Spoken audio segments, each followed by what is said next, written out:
Урматтуу телекөрүүчүлөр, сиздер менен кайрадан мен Кубаныч Чороев.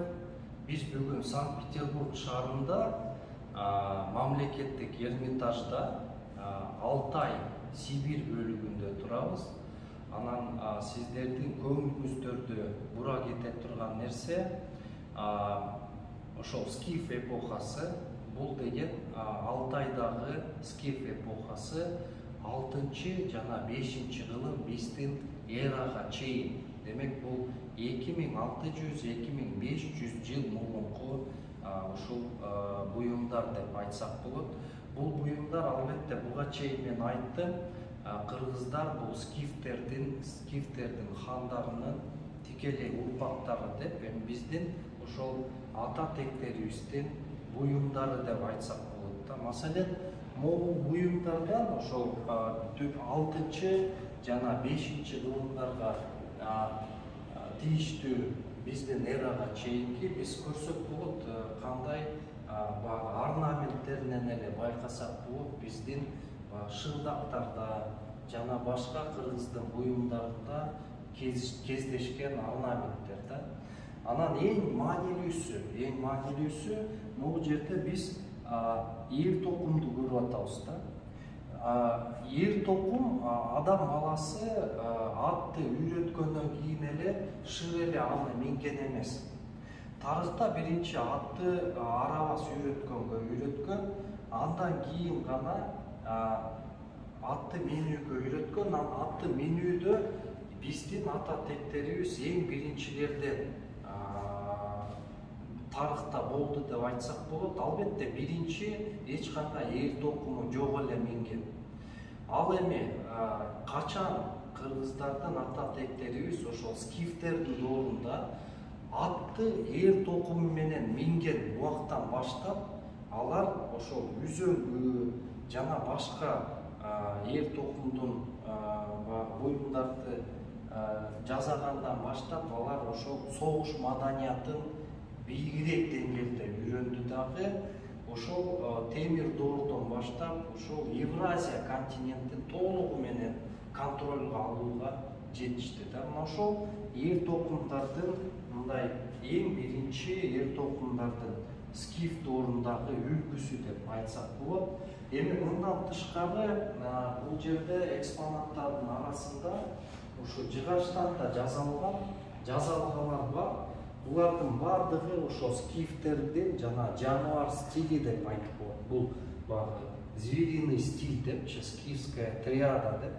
Ошонун бардыгын кайталайт да, кандай тотемдүү ошо белгилер бардыгы ошо кыргыздарга ошол скифтерге тийиштүү мындай буюмдар деп айтсак болот. Эми могу жерде болсо ошол бул жерде дагы алтын менен бууланган ошо аттын куюшканы жана аттын жабдыктарына колдонгон бети конские хвосты, обтянутые золотой лентой дейт, анан убранство коня дейт да. Бул ошол 6 жана 5 кылым биздин эрага чейинки ошол Алтайдагы скифтердин дооруна тийиштүү. Эми дагы кызык нерсе, могул жерде Башадарский курган деп аталат экен. Биздин 6 жана 5 кылым биздин эрага чейинки ошо 2500-2600 жыл мурун жасалган шырдактын үлгүсү да. Маселен, азыркы күндө биздин шырдактагы кадимки элементтердин бардыгы ушул жерде бар деп айтсак болот. Жана ушунчалык чоң чеберчилик менен жасалган деп айтсак болот.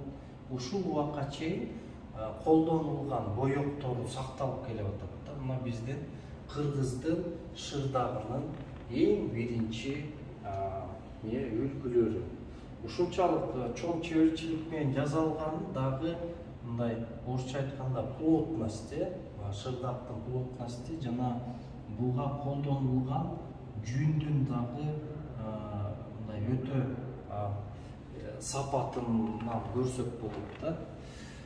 Бул жерде болсо череп коня дейт, ошол мен ойлоп атам, эми кыргыздарда негизги салт катары кийинки доорлордо деле, түрктөрдүн доорлорунда деле кыргыздарды ошо сөөгүн койгондо жанына атты коюшкан да, атты жабдыктары менен. Бул скифтердин негизги маданияты ушул ат жабдыктары менен коюу.